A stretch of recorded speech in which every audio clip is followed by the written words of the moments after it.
Coba sebutkan sumber dari vitamin A. Mungkin sebagian kamu akan menjawab wortel.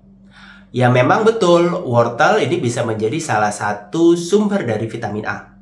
Wortel mengandung beta-karoten, di mana beta-karoten akan dipecah menjadi vitamin A. Tapi ada satu masalah.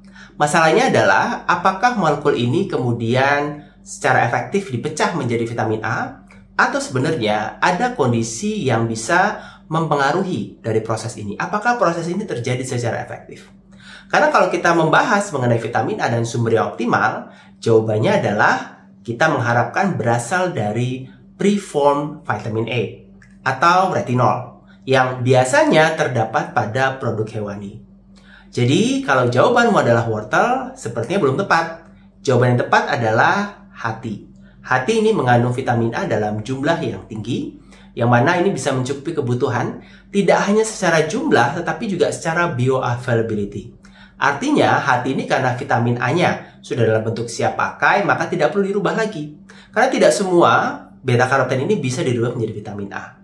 Jadi kalau kamu mengandalkan beta-karoten sebagai sumber vitamin A, kamu bisa jadi hanya mencukupi sebagian dari kebutuhan vitamin A. Dan ini yang biasa ditemukan pada orang-orang di negara dengan ekonomi rendah dan menengah. Banyak kejadian kekurangan vitamin A terjadi karena keterbatasan akses terhadap makanan-makanan, terutama makanan hewani yang mengandung vitamin A dalam bentuk preformed vitamin A. Yang banyak ditemukan adalah kemudian dalam bentuk beta-karoten, seperti pada ubi jalar, wortel, atau makanan-makanan nabati lainnya. Padahal tubuh tidak dapat dengan mudah mengubahnya menjadi vitamin A.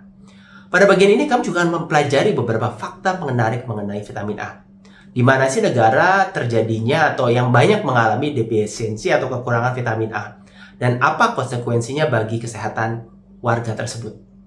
Kenapa kemudian program pemerintah ini akhirnya memberikan suplementasi vitamin A sebanyak atau dengan frekuensi sebanyak 2 kali dalam setahun?